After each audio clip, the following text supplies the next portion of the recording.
Okay, what is your name, age, and where are you from? My name's Neil Bainey. I'm from Western Pennsylvania, USA. I'm 55 years old. I've been involved with gold prospecting and mining since 1994. What are your heavy equipment and mechanical skills? What is the biggest dozer, loader, excavator you have operated at work?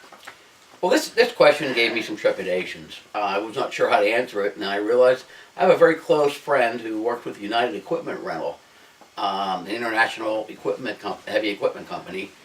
He let me know that he's willing to train me in any piece of equipment you would want me to use, even multiple pieces.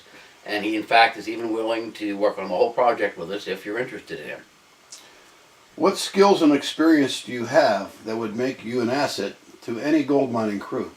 Well, I've run crews. Now, I haven't run large scale equipment crews, but I've run with backhoes, bobcats, high bankers, involved with the GPAA, the Gold Prospectors Association of America, where I've had 30 to 50 people working together to create a common environment so we can all get some gold out of the ground. Yeah. Describe to us what kind of person you are and why you would be great on the show.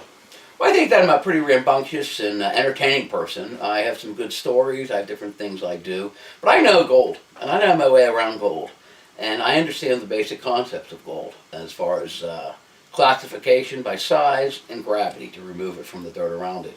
And with that, in combination with working through my own business, I know how to motivate people and move people and do what needs done.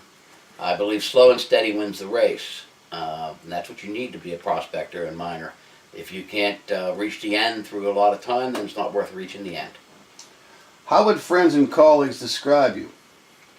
I think my friends would describe me as a happy-go-lucky, friendly person.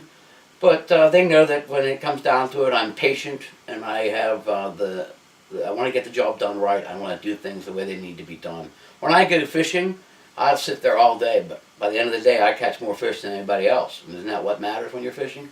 The same thing with mining. What pushes your buttons? What makes you lose your temper? I get angry easily when people don't listen to what I have to say. You know, I'm not full of it. I believe what I have to say is the truth, and it's what really matters. I wouldn't tell you something if I didn't think it was the truth. Tell us a story of when you last lost your temper.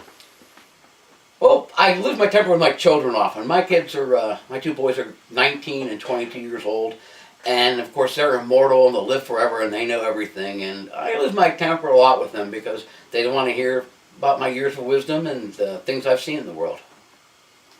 Tell us a story of when you last made a mistake and what happened. Well, the last mistake I made probably goes back to when I was running my business in the early 2002, 2003.